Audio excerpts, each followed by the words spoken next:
Fala galera, aqui é o Paulo Aragão falando, sejam todos bem-vindos ao Giro Bitcoin, seu podcast diário que vai te informar no menor tempo possível sobre as últimas notícias que agitaram o mercado cripto mundial. Para começar o episódio de hoje, quarta-feira, dia 28 de maio de 2025, cada unidade do Bitcoin está custando aproximadamente 107.600 dólares americanos, com uma correção ao longo dessas últimas 24 horas de 1,8%. Já o Ether, segundo maior criptoativo do mercado, também está em queda ao longo desse último dia, a queda um pouquinho menor, de aproximadamente 1,1%, com cada unidade cotada em aproximadamente 2.600 dólares americanos. A gente consegue ver as principais criptomoedas do mercado em queda ao longo desse último dia, ao longo dessas últimas 24 horas, em uma clara realização de lucro. A gente viu ao longo dos últimos dias as principais criptomoedas valorizando bastante e agora a gente está vendo uma realização de lucro. Mas, de qualquer forma, vale a gente falar sobre a Toncoin. A Toncoin, ao longo desse último dia, está valorizando 16%.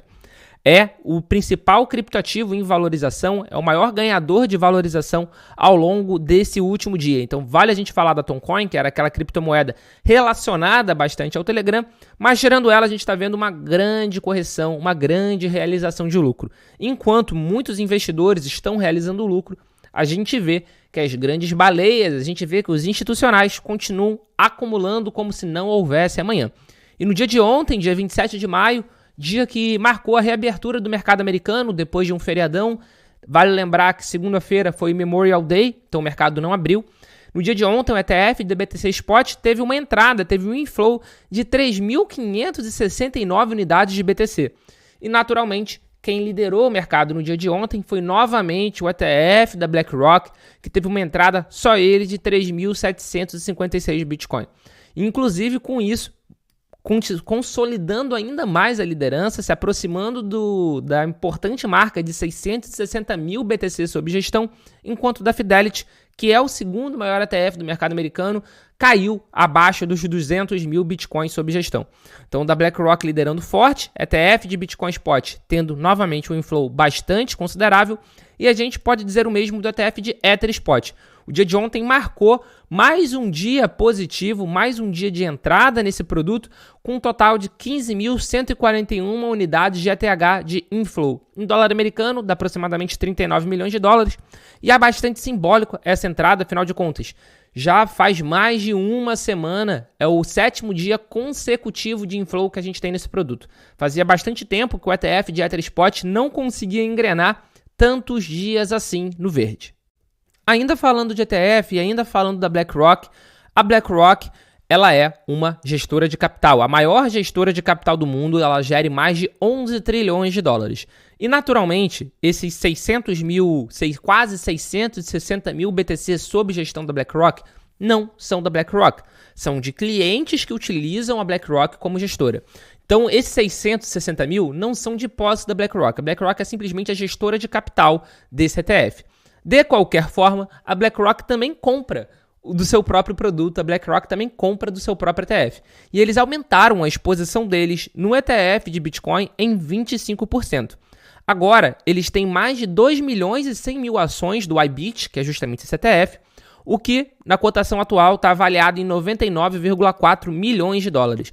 Ou seja, eles estão comprando cada vez mais do seu próprio ETF de Bitcoin como uma forma de se expor na principal criptomoeda do mercado, o que é algo bastante simbólico, afinal de contas, a maior gestora do mundo aposta no Bitcoin, não só como produto para oferecer para os seus clientes, mas também aposta como um investimento próprio. Isso é uma notícia bastante relevante para o mercado de uma maneira geral.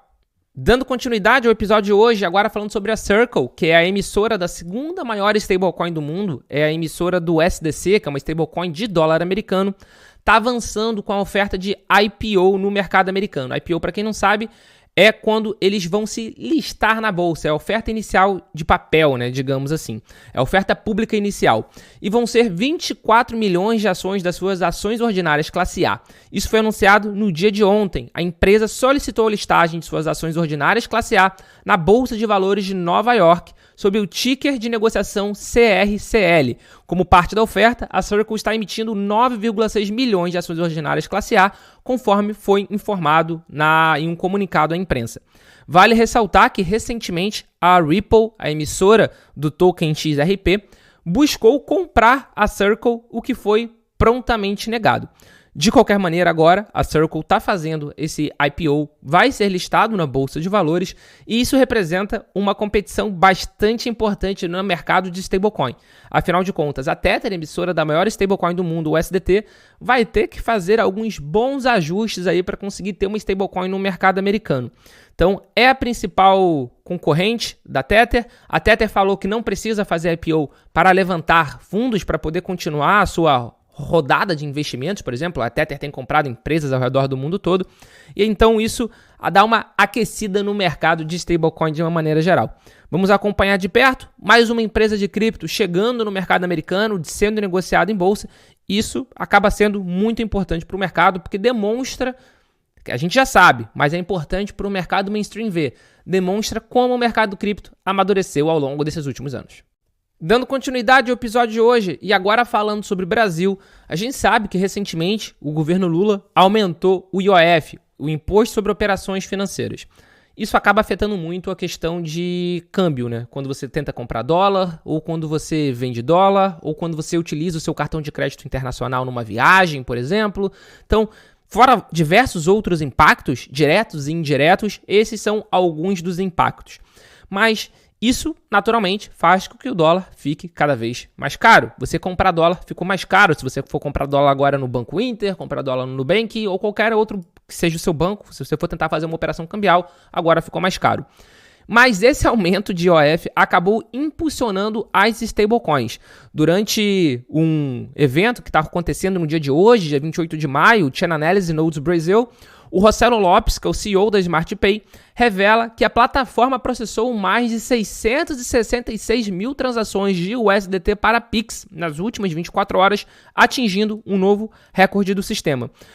Não se sabe se isso teve uma relação tão direta assim com o IOF, mas é muita coincidência. Abre aspas, é um número muito expressivo. Ainda não sabemos exatamente o que impulsionou essa alta, mas ela pode estar ligada ao aumento no IOF ou no crescimento de remessas com o USDT. Fecha aspas. De qualquer forma, esse crescimento da utilização de stablecoin até para remessa não está fora do radar, inclusive, do Banco Central, que está estudando classificar essas operações com stablecoins dentro do mercado de cripto, dentro do mercado de câmbio, o que, por sua vez, levaria à incidência de IOF por parte da Receita Federal. Ou seja, muita gente tem agora, ainda mais pessoas estão indo para as stablecoins para fugir do IOF, mas o Banco Central também está de olho nisso e pode colocar compra de USDT, venda de USDT, ou de qualquer outra stablecoin, como um contrato de câmbio, o que faria ter justamente a incidência de IOF. E ainda falando sobre Brasil, sobre a questão do IOF, e talvez até mesmo utilizando a expressão que o Emílio Zurita tanto utiliza, de ideias de jirico, um membro do governo Lula, para ser mais exato, o presidente do BNDES, o Aloysio Mercadante, ele sugeriu elevar a tributação de remessas internacionais de criptomoedas como uma medida alternativa ao aumento de IOF anunciado pelo governo na semana passada. Ou seja, a ideia dele é taxar transações de criptomoeda, abre aspas, remessas internacionais de criptomoedas, para substituir a questão do IOF. A grande questão é que muito provavelmente ele não tem a menor ideia do que ele está falando, porque ele não sabe nem como seriam caracterizados remessas internacionais de criptomoeda. O que é uma remessa internacional de criptomoeda? Eu posso sacar da corretora, da exchange, para minha carteira no meu celular. Isso é uma remessa internacional? Em si, não é. Como ele vai considerar remessa internacional se na carteira você não tem justamente esse indicativo? Porque, afinal, se eles tentarem avançar para esse lado daqui, o que a gente vai acabar vendo é justamente um imposto em cima de qualquer transação de criptomoeda, porque eles não vão conseguir fazer essa caracterização de remessa internacional no mercado cripto. De qualquer forma, é mais um ponto para a gente prestar bastante atenção, para a gente focalizar bastante o quão absurda é essa proposta para tentar evitar com que isso tenha alguma chance de prosperar. Porque, afinal de contas, a gente sabe que o governo é um governo gastador, é um governo que tem um apetite insaciável e ele vai buscar mais formas de aumentar a arrecadação para poder pagar todas as despesas que ele está fazendo por aí.